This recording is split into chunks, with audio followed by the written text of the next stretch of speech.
Non వేష్ అయితే ఒక అడుగు ఇంకో ముందుకేసి దేవతల్ని కూడా అవమానించాడు. హ్మ్. సరే గరికపాటి వీళ్ళు మనుషులు అనుకుందాం. హ్మ్. దేవత సరస్వతి దేవి వాళ్ళ గురించి కూడా చులకనగా మాట్లాడాడు. హ్మ్. దాన్ని ఎట్లా తీసుకోవాలి? మనకి ఎక్కువ స్వేచ్ఛ ఉంది కదండి. ఆ! ఇప్పుడు మీరు ఎన్ని తప్పులు చేసినా, ఎన్ని తిట్లు తిట్టినా, మనం ఏమన్నా మన కులాన్ని అంటే మనం ఏమన్నా స్పందిస్తాం తప్పించి, హ్మ్. మనం మన ఆచారాన్ని, మన పూర్వీకులు వాళ్ళన్నా మనం ఏం పట్టించుకోం కదండి. హ్మ్. ఇప్పుడు మీరు చెప్తున్న సరస్వతి కానీ, బ్రహ్మ కానీ, లేకపోతే శివుడు కానీ, దుర్గమ్మ కానీ, రాముడు కానీ, అసలు వీళ్ళందరూ మనకు పూర్వీకులని మనకి ఎవరికైనా తెలుసా మనకి? కాబట్టి మనలో ఎలాగ ఐక్యత లేదు కాబట్టి హ్మ్. వాళ్ళు అంటారండి. అలా చాలామంది అన్నారు. భవిష్యత్తులో కూడా ఇంకా అంటారండి. అంటారు. మనం సహిస్తూ మనం చూస్తూ గట్టిగా అయితే ఏం చేస్తామండి? హ్మ్. బంగ్లాదేశ్‌లో ఒక హిందువుని కాల్చి చంపేశారు ప్రాణాలతో ఉండగానన్నా. అమ్మాయిలనండి, పడుచుల్ని తల్లిదండ్రుల ముందే లేకపోతే భర్తల అవును. ముందే మానభంగాలు చేస్తూ, వారి యొక్క లోదుస్తులు ప్రదర్శించి ఎంత అఘాయిత్యాలు చేసినా, మనం గట్టిగా ఏం చేస్తామండి? క్యాండిల్ ర్యాలీ, హ్మ్. కొవ్వొత్తులు ప్రదర్శన. ఇంక లేకపోతే ఏదో మేము ఖండించామని చెప్పి అంటాం తప్పించి పెద్ద ఉపయోగం ఏమీ లేదు కదండి. అవును. ఇప్పుడు ఇదే మీకు అన్ని మతస్థుల మీద అలాంటి విమర్శ జరిగిందనుకోండి, వారికి యూనిటీ ఉందండి, వెంటనే ఎవరు వెళ్ళి లేపేస్తారండి వాళ్ళని. హ్మ్. అట్లాంటి ఏర్పాట్లు మనకు లేవు కదండి మనకి. హ్మ్. కాబట్టి వారంటే మనం భరించాల్సిందేనండి. హ్మ్. ఇంకా మహా అయితే హిందువులు మేలుకోండి మేలుకోండి మేలుకోండి అని పిలిపిస్తాం మనం. హ్మ్. మీరు చెప్పారా నేను మేలుకున్నా, నేనేం చేయాలి మేలుకుని ఇప్పుడు? అంతే. నాతో పాటు ఆయన కూడా మేలుకున్నాడు. అంతే. మేము మేలుకుని కళ్ళు తెరిచి చూస్తున్నాం. మేమేం చేద్దాం ఇప్పుడు మనం చెప్పండి? Hmm. All are in survival trap. దైవీ హేష గుణమయీ మమ మాయా దురత్యయ మామేవయే ప్రపద్యంతి మాయామేతాం తరంతితే. మనం ఒక మాయలో పడిపోయి ఉన్నప్పుడు మనకేదో అవకాశం దొరికింది కాబట్టి ఈరోజు కెమెరా ముందు అన్వేష గురించి మాట్లాడుతున్నాము. నాకంటే బాగా చెప్పగలిగుండి అవకాశం లేని వారు చాలామంది ఉంటారు. ఉన్నారు. కానీ కారణం ఏమిటి? పరిష్కారం ఏమిటి? హ్మ్. కారణం మన వ్యవస్థలో లోపం, కారణం మనలో ఐక్యత లేకపోవటం, మనం వ్యవస్థీకృతం అయ్యి లేకపోవటం, ఇంకా మనం అనుకున్నట్టు మన గుడి స్థాయిలో, ఆలయ స్థాయిలో అర్చక పురోహితులే బోధనలు మొదలుపెట్టి బోధించి అన్య మతస్థులు ఏమైతే చేస్తున్నారో వారి మత వ్యాప్తి కోసం ఆ పని మన అర్చక పురోహితులు చేస్తే తప్ప మీరు అనేటువంటి అన్వేష్ లాంటి వారి మాటలు నోర్లు మూతపడవండి. అన్వేష్ దాకా ఎందుకు? రేపు పొద్దున్న నేనే అంటానండి 4 మాటలు అంటాను. ఎందుకంటే అన్వేష్ ఏ శిక్ష పడలేదు కదా, నాకేం పడుతుంది? నేను 4 మాటలు నేనే అంటానండి. ఎన్ని మాటలన్నా శిక్ష లేదు కదా. వీరరాఘవరెడ్డి గారు ఏం చేస్తారు ఇలాంటి వాళ్ళ విషయంలో?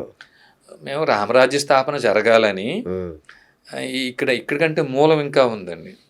ఇప్పుడు పాకిస్తాన్ విభజన జరిగినప్పుడు అనేక లక్షల మందిని చంపేసి శవాలు పంపించారు మనకి ఇక్కడ. ఇది మా ముస్లిమ్స్ దేశం, ఇది మీ హిందువులు ఉండటానికి లేదు అని.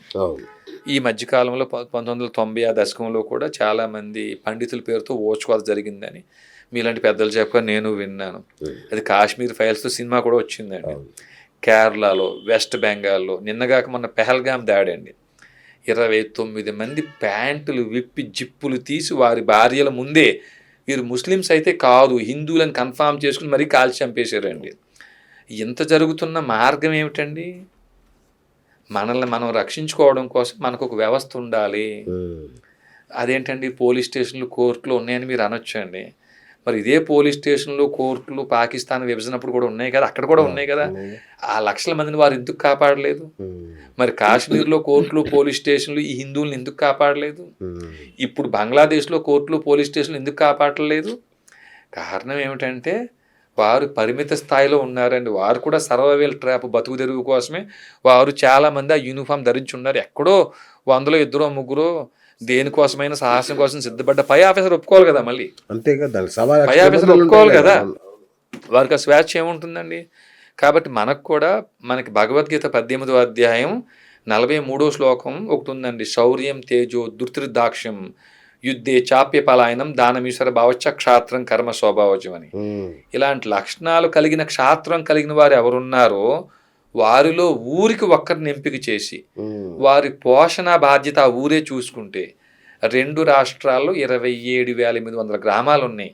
గ్రామానికి ఒక్క సైనికుడు క్షాత్రం కలిగిన వాడు వచ్చిన అతని బాధ్యత ఊరు చూసుకుంటే, ఈ కోఆర్డినేషన్ అతను పోషించే బాధ్యత అర్చక పురోహితులు తీసుకుని ఈ లక్షణాలు కలిగిన వాడి యొక్క పోషణ బాధ్యత ఆ ఊరంతా చూసుకునేటట్టు ఆ ఆలయాల్లో వీరు బోధనలు చేస్తే, ఆ సైన్యం నిలబడితే అట్ ఏ టైం మనకి 27,000 మంది సైన్యం అవుతామండి మనం కనీసం.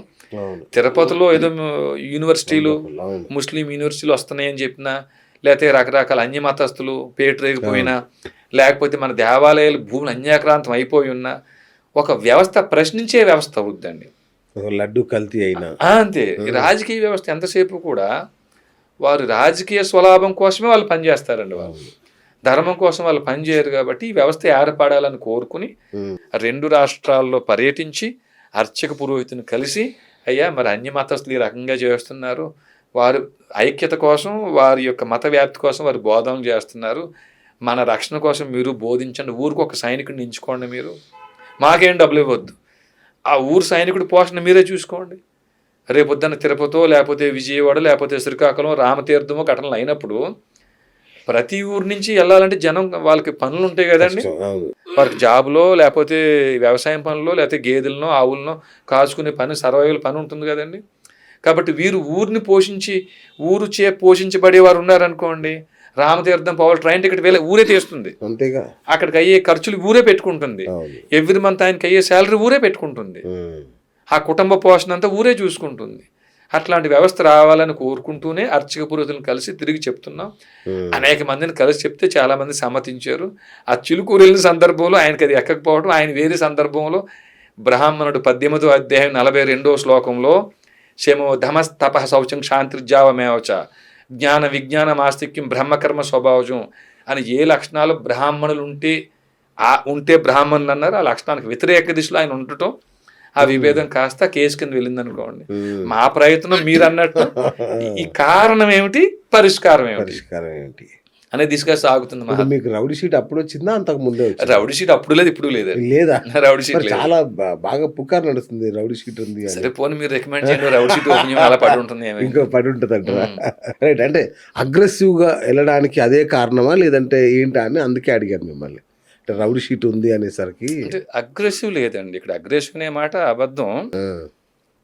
మనకి జరుగుతున్న అఘాయిత్యాలకి ముందు కారణం ఏమిటి, సో దానికి పరిష్కారం ఏమిటి. ఇప్పుడు నేను 2 ఆడపిల్లల తండ్రినండి. ఇప్పుడు నాకు 46 సంవత్సరాల వయసు. 20 ఏళ్ళలో 25 ఏళ్ళు శరీరం లోపల ఉంటాను. తర్వాత సొంత ఊరికి వెళ్ళిపోతాం కదా, వివాద వికృత నిషాదానికి వెళ్ళిపోవాల్సిందే కదా. ఈ పిల్లలకి ఏదైనా ఒక మంచి ఆస్తి ఇచ్చి వెళ్ళాలంటే ధర్మస్థాపన అయి ఉండాలి.